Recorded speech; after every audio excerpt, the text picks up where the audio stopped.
The rain fell like bullets on the cracked pavement, but Maya Rodriguez barely felt it. Her daughter's small hand trembled in hers as they stood outside the boarded-up motel. The final door in a city full of locked ones now slammed in their faces. Sophia's backpack stuffed with everything they owned, pressed against Maya's hip, a constant reminder of how far they'd fallen. The eviction notice was still in her pocket, wrinkled and damp. 3 days. That's how long they'd been sleeping in her beaten Toyota, parked in different lots each night, praying no one would notice. But the car had finally died that morning, coughing its last breath in an alley she didn't recognize. Now they had nothing. Nowhere. No one. Sophia's voice cracked. Where are we going to sleep tonight? Maya opened her mouth, but the lie wouldn't come. She had no answer. The shelters were full.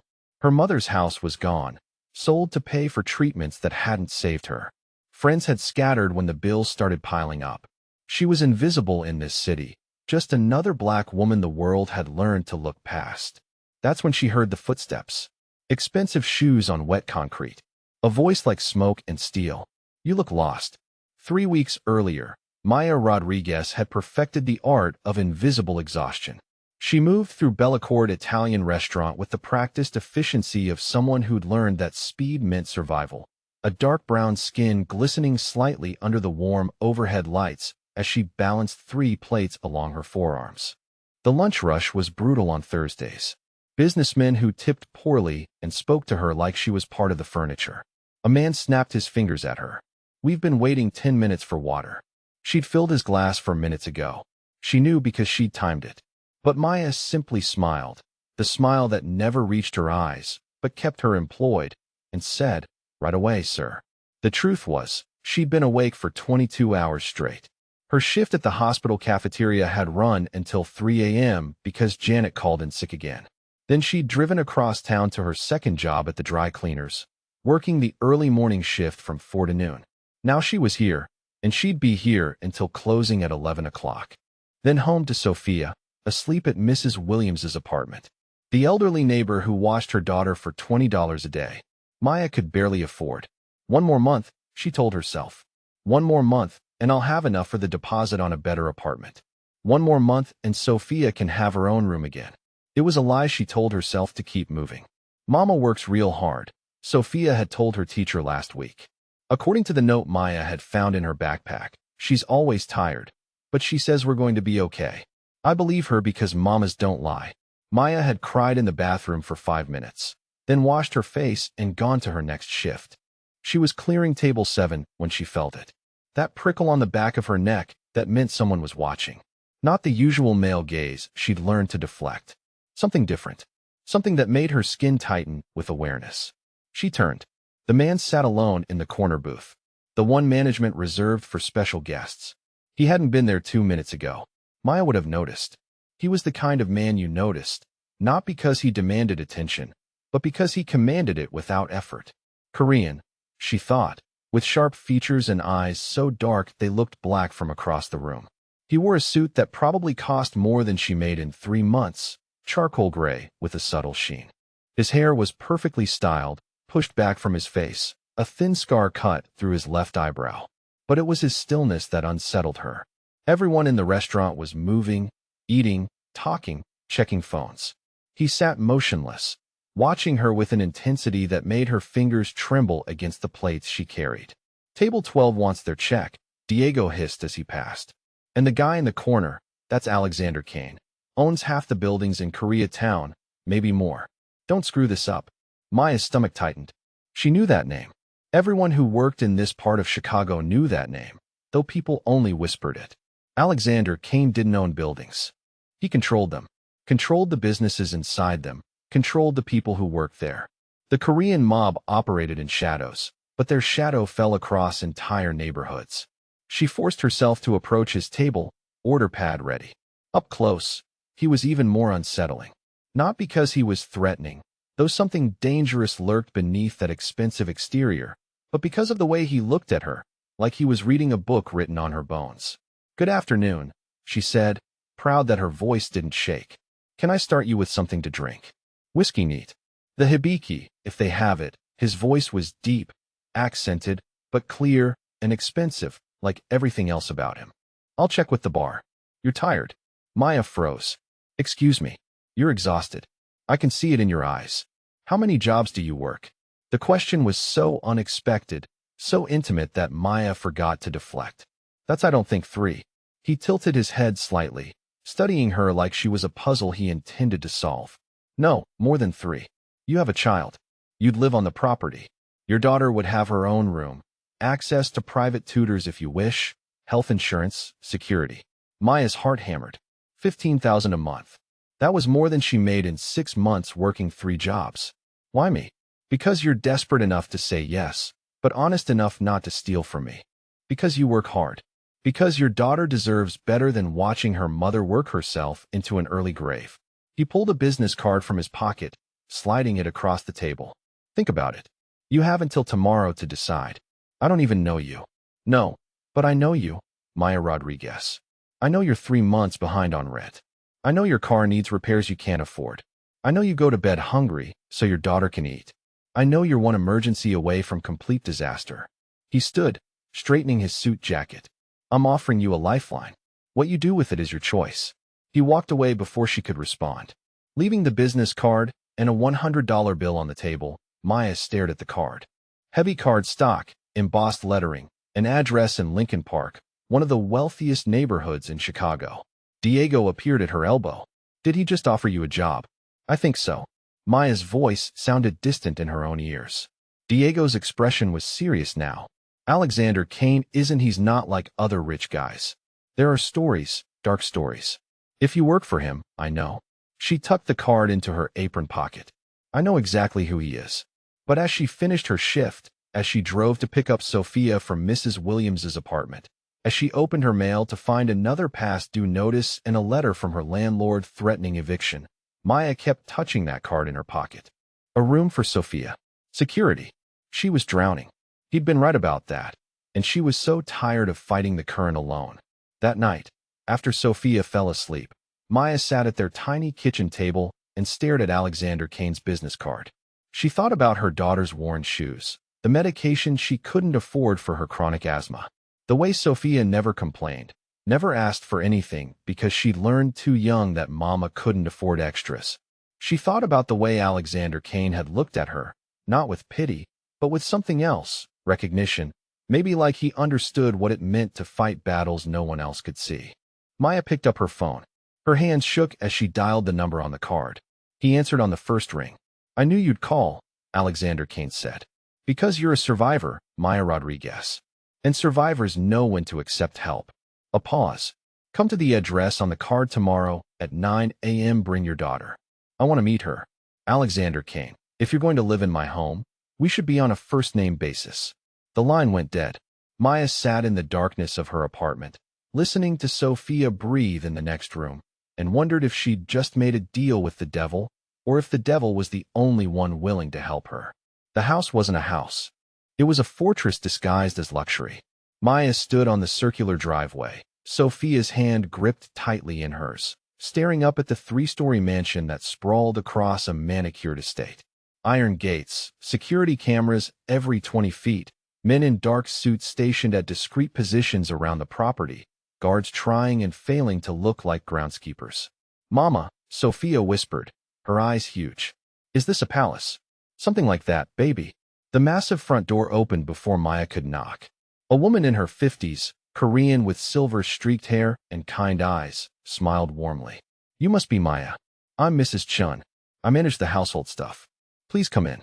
The interior was all clean lines and expensive simplicity. Marble floors, modern art that probably cost more than Maya's entire existence. Floor-to-ceiling windows overlooking a garden that looked professionally maintained. Everything was pristine, cold, beautiful, and utterly lifeless. No photographs, no personal touches, nothing that suggested anyone actually lived here. Alexander is in his study, Mrs. Chin said. He's expecting you. Sophia, would you like some juice and cookies while your mother talks with him? Sophia looked up at Maya, seeking permission. Maya nodded, and her daughter followed Mrs. Chun down a hallway, glancing back twice to make sure her mother was still there. Maya walked toward the study alone, her worn sneakers silent on the marble. She felt shabby in her best jeans and cleanest blouse, painfully aware of how much she didn't belong in this world. Alexander Kane stood by the window, backlit by morning sun, hands in his pockets. He'd shed the suit jacket. His white dress shirt was rolled to his elbows, revealing forearms marked with muscle and a tattoo she couldn't quite make out. He looked younger in this light. Less corporate kingpin, more dangerous man playing dress-up. "You came," he said without turning. "You're paying me $15,000 a month to clean your house." Of course I came. Now he turned and his mouth curved. That almost smile again. It's not just cleaning. It's managing the household. Overseeing the staff, making sure everything runs smoothly, cooking when I have guests. Maya crossed her arms. "You mean business associates, among others." He listened when Sophia chatted about her day. He asked thoughtful questions. And once when Sophia proudly showed him a math test with a perfect score, Maya could have sworn she saw moisture in his eyes before he blinked it away. "You're very smart, Sophia," he'd said, using the Korean affectionate suffix naturally. "Your mother must be proud." "She's always proud of me," Sophia had replied with a child's certainty. "Even when I mess up, that's what mamas do." Alexander had looked at Maya then, something complicated passing between them. Admiration, longing, recognition of what he'd never had.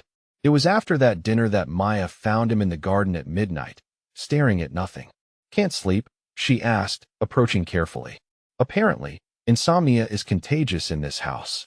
Or maybe we're both carrying too much to rest easy." Maya sat beside him on the stone bench, maintaining a careful distance. "Want to talk about it?" "I don't talk about my past." "Everyone has a past, Alexander. Some of us are just better at hiding the scars." He was quiet for so long, she thought he wouldn't answer. "Then my father was Japuk, Korean organized crime. He ran operations in Seoul before expanding to the U.S. I was raised to take over. No childhood, no choices, just training, discipline, control." His jaw tightened. "My mother tried to get us out when I was 12. He killed her for it. Made me watch so I'd learn the cost of betrayal." Maya's breath caught.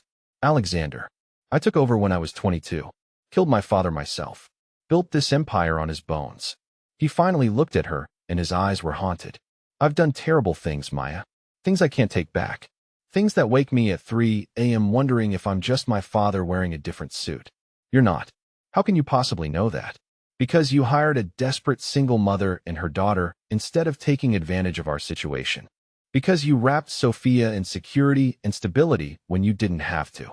Because you listen when she talks about her day like it's the most important thing in the world." Maya shifted closer, closing the distance. "Because you see us, really see us. Your father would have seen tools. You see people. You give me too much credit. And you give yourself too little." Her hand found his, fingers threading together naturally. "We all carry darkness, Alexander. The question isn't whether we've made mistakes. It's whether we let those mistakes define us or whether we choose to do better." His thumb traced circles on her palm, sending shivers up her arm. "When did you become so wise?" "Somewhere between my third eviction notice and the night I sat in a shelter bathroom with Sophia, trying to explain why we couldn't go home. You learn fast when survival depends on it." They sat in silence, hands joined, sharing the weight of their separate traumas. It was Maya who finally spoke again. "The father of my child, Sophia's father, his name was Marcus. We met when I was 20. Alexander, I know it's fast. I know it's insane, but I've built an empire on calculated risks, and you're the greatest risk I've ever taken. The only one that matters." His hands tightened on her waist. "I love you, Maya Rodriguez. I love your strength, your courage, the way you sacrifice everything for Sophia. I love how you see past the monster to the man underneath. I love." His voice broke. "I love the way you make me want to be better." Tears spilled down Maya's cheeks. "I love you too. God help me. It's terrifying and beautiful and completely insane, but I love you." He kissed her then, claiming possessive, full of promise and protection. When they finally broke apart, Maya rested her forehead against his. "We're really doing this?" she asked. "Building something real in the middle of all this chaos?" "We are. And anyone who tries to take it from us." His smile was sharp, dangerous. "They'll discover exactly how ruthless I can be when protecting what I love." That night, they didn't make love. They simply held each other.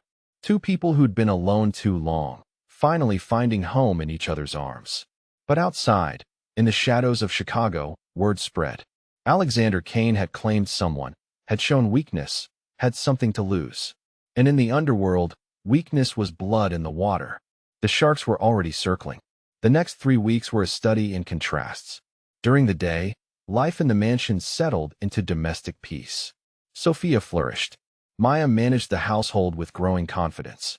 Alexander came home for dinner more often, sitting with them like a family, teaching Sophia simple Korean phrases, listening to Maya talk about her day. But at night, Maya heard the phone calls, the tense meetings, the armed guards who now patrolled the property in shifts.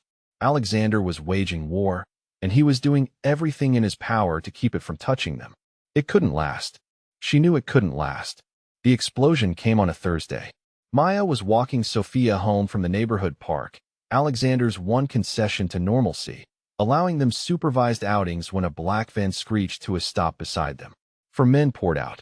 Maya's scream was cut short by a hand over her mouth. Sophia was grabbed before she could run.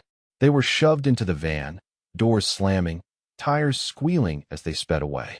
The security detail found them gone within minutes. By the time Alexander Kane got the call, his world was already burning. Maya woke up in darkness, head pounding, zip ties cutting into her wrists. Beside her, Sophia was sobbing quietly, trying to be brave. "Mama, I'm here, baby. I'm right here.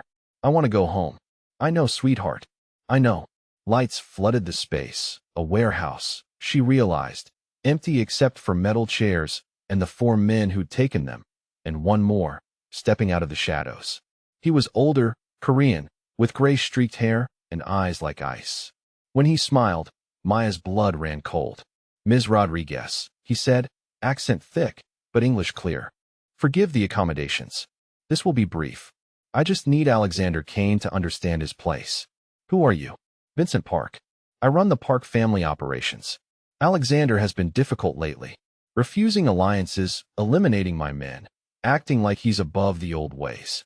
He crouched in front of Sophia, who whimpered. "Pretty little thing. Such a shame. Don't you touch her." Maya lunged forward, chair and all, placing herself between him and Sophia. "Brave mother. I respect that." Alexander chose well. He stood, pulling out a phone. Let's see how fast he moves when motivated properly. The call lasted 30 seconds. Vincent Park spoke rapid Korean, then switched to English. "1 hour, Alexander.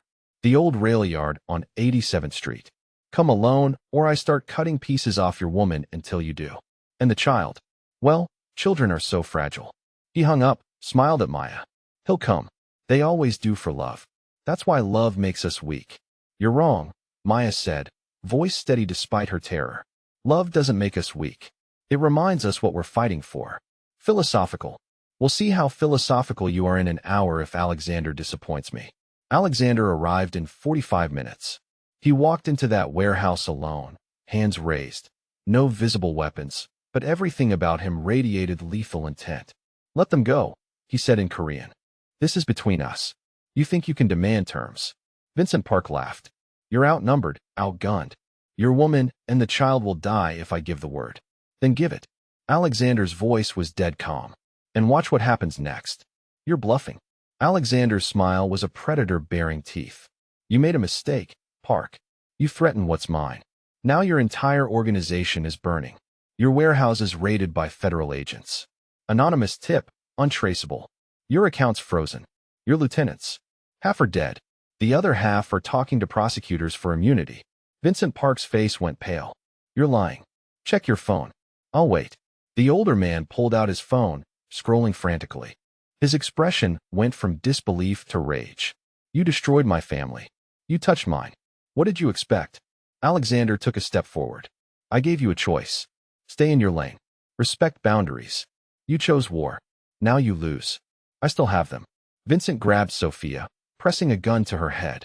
One move, and the shot came from nowhere. Vincent Park dropped. Bullet hole in his forehead. "Let me spend the rest of my life returning the favor." Maya kissed him before the judge finished, breaking protocol, making everyone laugh again. The reception was quiet. Dinner, champagne, Sophia running around the garden with Mrs. Chin's grandchildren, who'd been invited for the occasion. But as night fell and guests departed, Alexander found Maya on the garden bench where they'd first kissed. "Mrs. Kane," he said, sitting beside her. "How does it feel? Surreal, perfect, terrifying." She leaned into him. "Like everything good I never thought I'd have. This either. A wife, a family, something worth protecting beyond power and territory." He tilted her face toward his. "You've changed everything, Maya.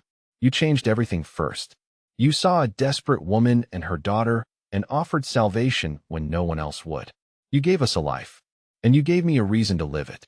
Later that night, in his bedroom, their bedroom now, they made love for the first time, slow and careful, learning each other's bodies, mapping scars and soft places.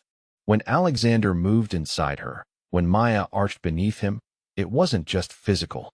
It was covenant, promise, forever. Afterwards, lying tangled together, Alexander traced patterns on her shoulder. "I need to tell you something," he said quietly. "The Park family is finished, but there will be others. There will always be threats. I can't promise you a peaceful life, Maya. I can only promise to fight for you with everything I have. And I'm not naive enough to think danger is gone forever. But we're stronger together than apart." She turned to face him. "We'll face whatever comes as a family. You, me, Sophia, that's our strength. What did I do to deserve you? You opened your heart when the world told you to stay closed. You chose love when violence would have been easier. You let us in." She kissed him. "That's what you did. You chose us." A knock on the door interrupted them. Sophia's small voice. "Mama, Mr. A, can I come in?" Alexander pulled on pants while Maya wrapped herself in his shirt. "Come in, baby." Sophia shuffled in, clutching her favorite stuffed bear. "I had a bad dream about the bad men." Maya's heart broke. "Oh, sweetheart. Can I sleep with you guys, please? I'll be really quiet." Alexander answered before Maya could. "Of course you can. Come here, Sophia." He lifted her into the bed, tucking her between them. Sophia sighed, immediately relaxing. "Can I call you Dad?" she asked sleepily. "Since you married Mama." Alexander went completely still. Maya saw tears well in his eyes. The first time she'd seen him actually cry. Aya's voice broke. "I would be honored, Sophia. So honored. Good night, Dad.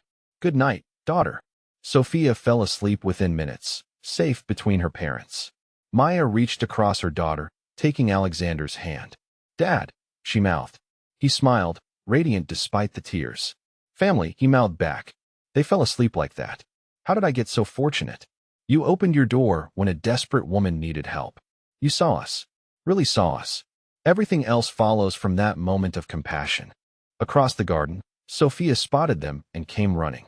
"Mama, Dad, watch what I can do." She demonstrated a cartwheel, lopsided, but enthusiastic. They applauded like she'd performed magic. "That was amazing, Sophia." Alexander said seriously. "Can we have hot chocolate with marshmallows?" "Of course. Go inside and ask Mrs. Chun. We'll be right there." Sophia ran off, energy boundless. Alexander watched her go, expression soft. "A year ago, I was a man who had everything and nothing. Power without purpose, wealth without meaning. Then you walked into my restaurant, exhausted and desperate and fighting for your daughter, and everything changed." He turned back to Maya. "You whispered, 'We have nowhere to go.' And I realized I could give you somewhere. Not just shelter, home, family, love. And you did. You gave us everything." He kissed her forehead. "You gave me everything. You taught me that strength isn't about control. It's about vulnerability. That family isn't a weakness. It's the greatest strength of all. That love doesn't make us soft. It makes us worth saving." They stood together in the golden afternoon light, watching their daughter play, feeling new life grow between them, building something neither had thought possible. Alexander had been raised to be a monster, to take and control and dominate. But Maya had shown him another way, had reminded him that beneath the violence and power was a man capable of tenderness, of sacrifice, of love so fierce it transformed darkness into light. "Whatever comes next," Maya said quietly, "we face it together." Alexander agreed. Always together. Inside, Mrs. Chun was making hot chocolate. Sophia was setting the table, chattering about her day. The house that had once been cold and empty now rang with laughter and life. And two people who'd been lost, a single mother fighting impossible odds, and a crime lord who'd forgotten how to be human, found their way home. Not to a place, but to each other. That night, After Sophia was asleep and the house was quiet, Alexander and Maya stood on their bedroom balcony, watching the city lights. "Do you ever regret it?" he asked. "Choosing this life, choosing me?" "Not once. You every day, I wake up terrified I'll lose you. Lose this. But I've never regretted it. You're the best decision I ever made." "We're the best decision we ever made," Maya corrected. "This isn't you saving me or me saving you. It's us choosing each other. Every single day." He pulled her close, and they stood there wrapped in each other until the stars came out. Somewhere in the city, danger still lurked. Enemies still plotted. The underworld never rested. But in that moment, in that house, a family forged in crisis, strengthened by love, bound by choice, stood together against the darkness. And the darkness, for once, retreated. Because some things are stronger than fear, stronger than violence, stronger than the weight of the world. Love, family, the fierce determination of people who refuse to let their pasts define their futures. That's what Alexander Kane and Maya Rodriguez built together. Not an empire, a home. And it was enough. More than enough. It was everything. Years passed, measured not in months, but in milestones. Sophia grew into a confident teenager, fluent in Korean and English, her art hanging in galleries, her laugh still filling the house with joy. She never forgot the hard times, but they shaped her into someone who understood both struggle and strength. The son they'd expected turned out to be twins. Boys who had Alexander's eyes and Maya's smile, chaos incarnate, but deeply loved. Alexander transitioned slowly out of the criminal underworld, using his power to legitimize his businesses, becoming, ironically, one of Chicago's most influential philanthropists. The man who'd once ruled through fear now channeled that strength into building community centers, funding schools, creating opportunities for people like Maya had been. The violence never completely disappeared. That would have been naive, but it touched them less as years passed. As Alexander's reputation shifted from dangerous to untouchable, on their 10th anniversary, Alexander took Maya back to Bellecourt Italian restaurant, the place where they'd first met. It was under new management now, but the corner booth remained. "Do you remember?" he asked, sliding into that same seat. "I remember a man who saw past my exhaustion to my strength, who offered me salvation when I'd given up on miracles." Maya took his hand across the table. "I remember falling in love before I even knew it was happening. I knew the moment I saw you. Something in me recognized something in you. Survivor calling to survivor. Fighter to fighter." He lifted her hand to his lips. "You saved my life that day, Maya. Not just by accepting my offer, by reminding me I was human, and you saved mine. You gave us a home when we had nowhere to go." Their eyes met across the table, and for a moment they were back in that first encounter. The exhausted single mother and the lonely crime lord. Two people drowning in their separate ways. Now they were husband and wife, parents, partners, survivors who'd found more than shelter. They'd found love. "You do now," Maya said softly, recalling that moment in the rain when she'd whispered her desperation and he'd offered his protection. "I do," Alexander agreed. "I always will. You and our children, my family, my purpose, my redemption, our redemption," Maya corrected. "We saved each other, Alexander. It saves us from ourselves." They ordered dinner. Simple pasta, nothing expensive, and talked about their children, their plans, their dreams, like normal people, like they weren't built from violence and desperation, because in the end, that's what they'd become, normal, a family. And sometimes that was the greatest triumph of all. Back home, Sophia was watching her brothers, teaching them to draw, laughing at their childish jokes. When her parents walked in, she looked up and smiled. "Good date." "The best," Maya said, kissing her daughter's head. "You guys are disgustingly in love," Sophia teased. "Always have been," Alexander replied, pulling both his wife and daughter into a hug. "Always will be." The twins tackled their father's legs, demanding attention, and chaos erupted. The good kind, the kind that meant life and laughter and love. Maya watched her family, her heart full to bursting, and thought about that rainy night when she'd stood outside a boarded-up motel with nowhere to go. She'd whispered her desperation into the storm, and a man with blood on his hands and loneliness in his heart had answered, "You do now." 3 words that changed everything. 3 words that built her family. 3 words that proved love could bloom anywhere, even in the darkest places between the most unlikely people. Maya Rodriguez Kane fell asleep that night, wrapped in her husband's arms, children breathing softly down the hall, grateful for every struggle that led her to this moment. Because sometimes the greatest love stories aren't about perfection. They're about two broken people choosing to heal together, choosing to fight for each other, choosing every day to stay. And that choice repeated again and again across years and challenges became there forever. The morning Maya discovered she was pregnant with the twins, she sat on the bathroom floor of their master suite, staring at the positive test in disbelief. Alexander found her there 20 minutes later, still in her robe, tears streaming down her face. He dropped to his knees beside her without a word, gathering her into his arms. "I'm scared," she whispered against his chest. "After Sophia, after everything we went through, I'm terrified something will go wrong." He tilted her face up to meet his eyes. "We'll face this together, just like we face everything else." "But Maya, if you're not ready, if you don't want this, we don't have to." "I want this," she said quickly. "I want your children, our children. I'm just scared of being happy. Like the universe is going to take it all away." Alexander kissed her forehead, her cheeks, her lips. "The universe already tried to take you from me once. It failed. We're stronger now.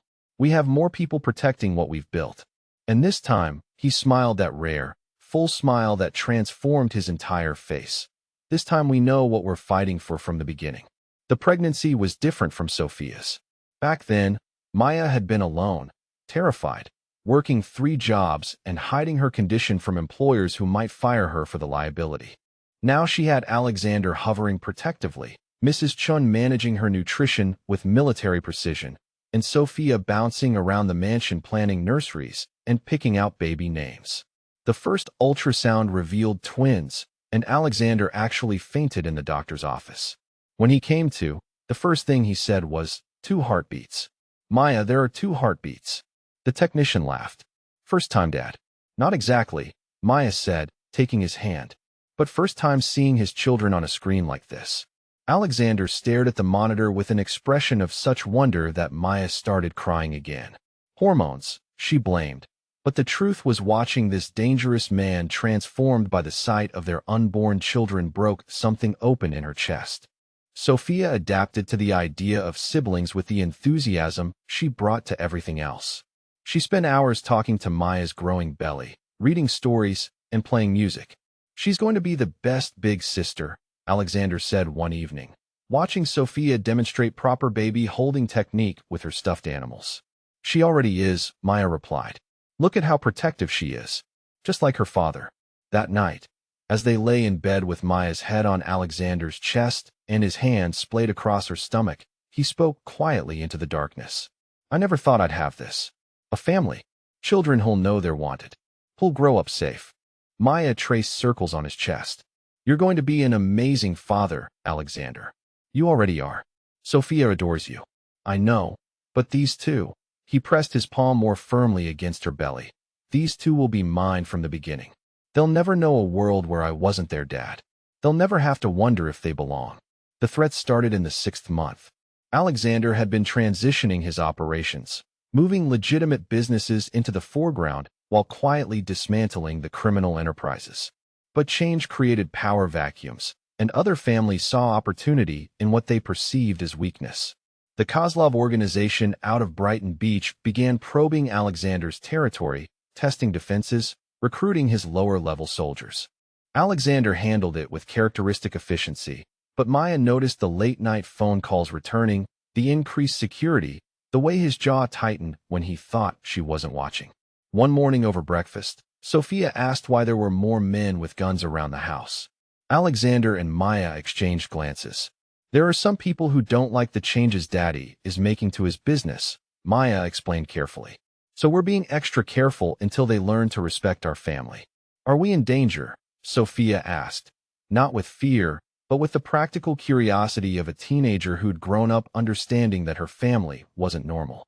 "There's always some danger in our world, sweetheart," Alexander said honestly. "But we have good people protecting us. And your mother and I have been through worse than anything these new enemies can throw at us." Sophia nodded, accepting this explanation with the resilience that constantly amazed Maya. Then she grinned. "Plus I know Krav Maga now." You've been teaching me for 3 years. Alexander laughed despite himself. Yes. Well, let's hope it doesn't come to that. It came to that on a Tuesday afternoon in October. Maya was 7 months pregnant, walking with Sophia through Lincoln Park Zoo, their usual weekly outing now accompanied by 2 bodyguards who tried to look like casual visitors. The attack came from 3 directions simultaneously. Professional, coordinated, designed to separate Maya and Sophia from their protection. Maya's training kicked in instantly. She grabbed Sophia's hand, pulling her toward the nearest shelter while their bodyguards engaged the attackers. But Maya's pregnancy made her slow, and Sophia was trying to help instead of just running. They almost made it to the security checkpoint when the 4th attacker emerged from behind the elephant enclosure. Maya pushed Sophia behind her, raising her hands in a defensive position she'd learned from Alexander's combat instructor. "You don't want to do this," she said to the man approaching them. "My husband will end your entire bloodline if you touch us." The man smiled coldly. "Your husband should have thought of that before he destroyed the Kozlov shipping operation." But instead of continuing toward Maya, he pulled out a phone. "One call, and every school, every playground, every safe space your children might ever visit becomes a target. You want to end this war? You tell Alexander Kane that some things are more important than territory. Tell him the Kozlovs want to negotiate." That night, Alexander called in every favor he'd ever earned and several he hadn't. The war room in the mansion's basement filled with allies, mercenaries, and federal contacts who owed him their careers. Maya sat in the corner, feeling the twins move restlessly in her womb as if they could sense the tension. "This ends now," Alexander said quietly, but his voice carried to every corner of the room. "The Kozlovs made a mistake today. They threatened my children. There will be no negotiation, no compromise, no half measures. I want their entire organization dismantled within 72 hours. Every ship, every warehouse, every safe house, every connection they have. And I want Viktor Kozlov brought to me alive so I can explain personally why threatening pregnant women and children is poor strategy." The room erupted in planning, coordination, tactical discussions that Maya only half understood. But she understood the look in Alexander's eyes, and for the first time in years, she remembered why people whispered his name in fear. The war lasted 3 days. Alexander barely slept, barely ate, coordinating strikes across 4 states while maintaining the appearance of normalcy at home. Sophia went to school with triple security. Mrs. Chen supervised the mansion's defenses. Maya felt helpless, relegated to the role of protected asset when every instinct told her to fight. On the 3rd night, Alexander came home with blood on his shirt and exhaustion written in every line of his body. "It's done," he said simply, sinking into the chair beside their bed. "Viktor Kozlov. He's in federal custody on trafficking charges that will keep him locked up for life. His organization is scattered. The threat to our family is neutralized." Maya studied his face. "What did you do, Alexander?" "What I had to do to protect you and our children." He met her eyes steadily. "What I'll always do when someone threatens what's mine." She reached for his hand. "I know you think I should be horrified by the things you're capable of. But I'm not. I'm grateful. You kept us safe. You kept our babies safe." Alexander brought her hand to his lips. "I'll always keep you safe, Maya. All of you. No matter what it costs." The twins were born on a snowy December morning, 6 weeks before their due date, but healthy and loud and perfect. Alexander cried when the doctor placed his son in his arms, and Maya fell in love watching him count tiny fingers and toes with reverent concentration. "Diego Alexander Kane," she said, looking at the dark-haired baby who had his father's eyes. "And this little troublemaker," the nurse said, handing Maya their daughter, who had Maya's features but Alexander's determined expression, "is Elena Sophia Kane." Sophia had wanted to name her sister after herself, and they'd compromised on Elena, which meant bright light in Spanish. "She's beautiful," Alexander whispered, touching Elena's tiny hand. "They're both beautiful, just like their mother." Maya looked around the hospital room at her family. Sophia holding Diego with careful concentration, Alexander cradling Elena like she was made of glass, Mrs. Chun bustling around arranging flowers and making sure everyone was comfortable. 2 years ago, we had nothing, Maya said softly. Now look at us. Alexander sat on the edge of the hospital bed, baby Elena still in his arms. Now we have everything. And I'm never letting go.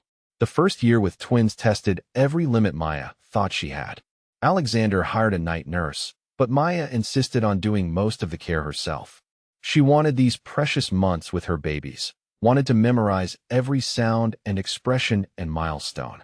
Alexander threw himself into fatherhood with the same intensity he brought to everything else, learning to change diapers with military precision and reading parenting books like battle strategy manuals. Sophia thrived as a big sister, helping with feedings and entertaining the babies with silly faces and songs. The house that had once been a fortress became genuinely alive, filled with crying and laughing and the organized chaos of a large family.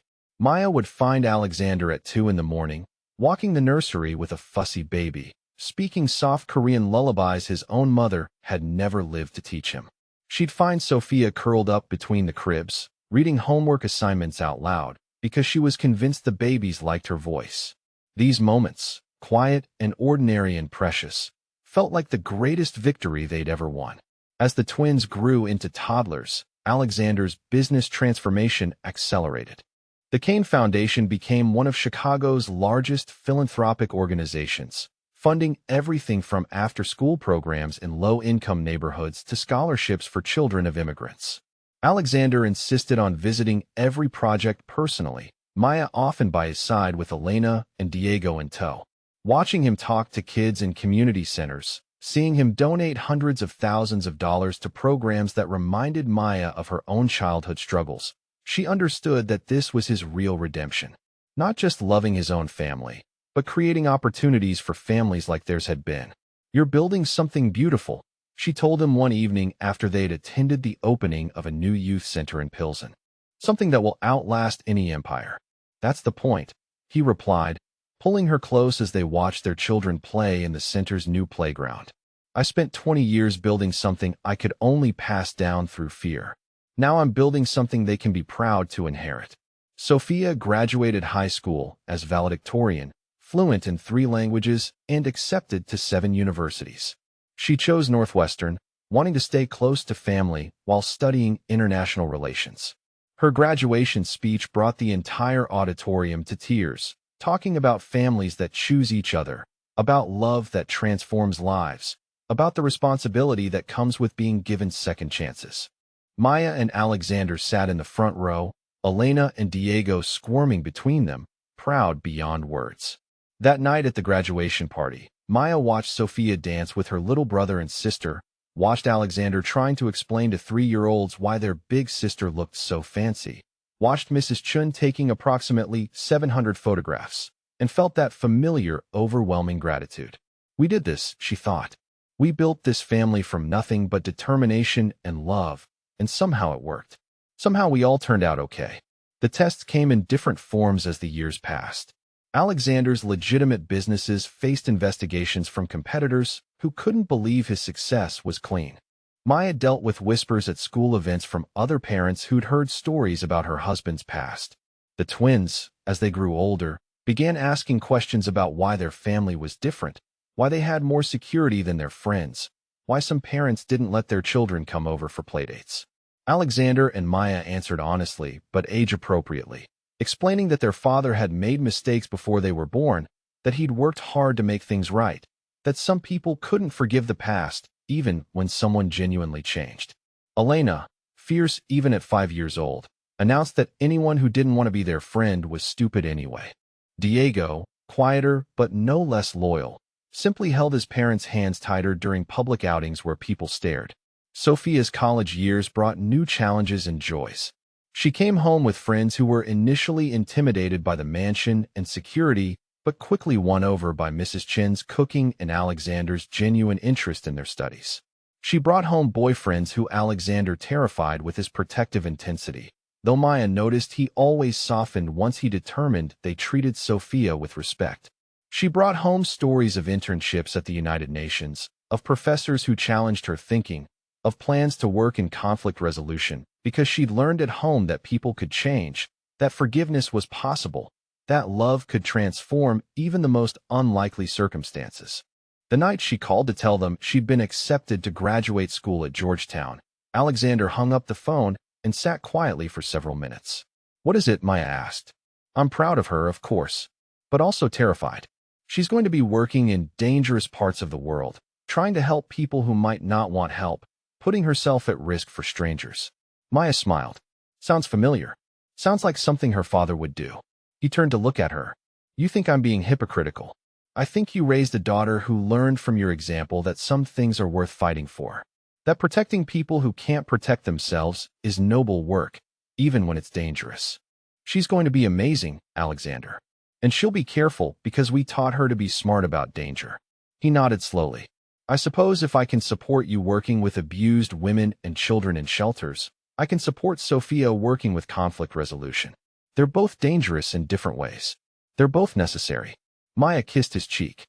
And they're both what people do when they've been given second chances and want to pay it forward. The twins turned 10 the year Sophia graduated college, old enough to understand more about their family's complexity, but still young enough to find it mostly exciting rather than troubling. They spoke Korean with their father, Spanish with their mother, perfect English with everyone else, and the mixture of languages that came naturally in a house where multiple cultures blended seamlessly. Elena showed early talent for art like Sophia, but hers was more rebellious, more experimental. Diego revealed a mathematical mind that reminded Maya of Alexander's strategic thinking, but applied to puzzles and games rather than business or warfare. They were different from each other, but united in their fierce loyalty to family, their protective instincts toward each other, their assumption that love was unconditional and homes were safe places. Watching them grow, Maya marveled at how normal, extraordinary love could feel when it was all you'd ever known. Alexander's 50th birthday party became an event that shocked everyone who attended. Held in the ballroom of the Drake Hotel, it was attended by federal judges and community organizers, by former rivals who'd become business partners and social workers who'd become family friends. The mayor gave a speech about Alexander's contributions to Chicago. The director of the Kane Foundation presented a video featuring families who'd been helped by their programs. Sophia gave a toast that had everyone in tears, talking about watching her stepfather become not just a better man, but the best man she knew. Elena and Diego performed a song they'd written for their father, their high, clear voices singing about safety and love and always coming home. When it was Maya's turn to speak, she kept it simple. 20 years ago, I whispered into a storm that we had nowhere to go, and this man answered that we did now. Tonight, looking around at all of you, at this family we've built, at this life we've created, I know he was right. We not only found somewhere to go, we found everywhere we belonged. Here's to the next 20 years of proving that love really can transform anything. Alexander kissed her in front of everyone, not caring that they were in public, not caring that people were taking pictures, not caring about anything except that this woman and this family and this life they'd built together was real and permanent and unshakable. The speech Maya didn't give that night, the one she whispered to Alexander later when they were alone in their hotel suite, was about the other transformations love had worked. How Sophia had grown from a scared little girl into a confident young woman who believed she could help heal the world because she'd watched her family heal itself. How Elena and Diego had never known fear of abandonment or hunger or uncertainty because their parents had experienced all of those things and refused to let their children inherit those wounds. How Alexander had evolved from a man who controlled through fear into one who led through inspiration, who commanded respect through integrity rather than intimidation. How she herself had transformed from a woman who expected nothing good to last into someone who woke up every morning confident in her right to happiness, to safety, to love that didn't come with conditions or expiration dates. Love had taken 5 broken people and made them into an unbreakable family. Love had taken violence and desperation and created purpose and hope. Love had taken all their individual scars and healed them into strength. The night Maya and Alexander celebrated their 15th wedding anniversary, they went back to that garden bench where they'd first kissed, where they'd first shared their darkest truths, where they'd first chosen to trust each other with their damaged hearts. The twins were asleep upstairs. Sophia was finishing her master's degree in D.C. Mrs. Chun was probably organizing something that didn't need organizing. The house around them hummed with the quiet sounds of a life well lived. Do you ever miss it? Maya asked, genuine curiosity in her voice. The power, the fear, the certainty that came from controlling everything around you. Alexander considered her question seriously. I miss the simplicity sometimes. When problems could be solved with violence, when loyalty could be bought, when I didn't have to worry about anyone but myself.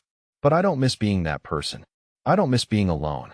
I don't miss the constant vigilance, the assumption that everyone was an enemy, the knowledge that nothing I built would outlast me because it was all held together by force. He turned to look at her. This family, this love, this life we've built, it's more complex, but it's also more real. It doesn't require fear to maintain it.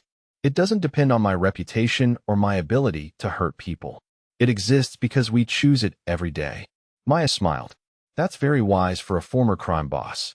That's what happens when you marry a woman smarter than you are and let her teach you what actually matters.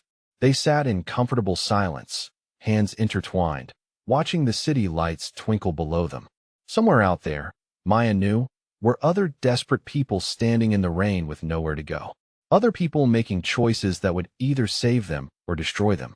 Other people learning that love was the most dangerous risk they could take and the only one that mattered. Their story had started with whispered desperation and transformed into shouted joy. Their love had survived violence and uncertainty and the complex process of two damaged people learning to be whole together.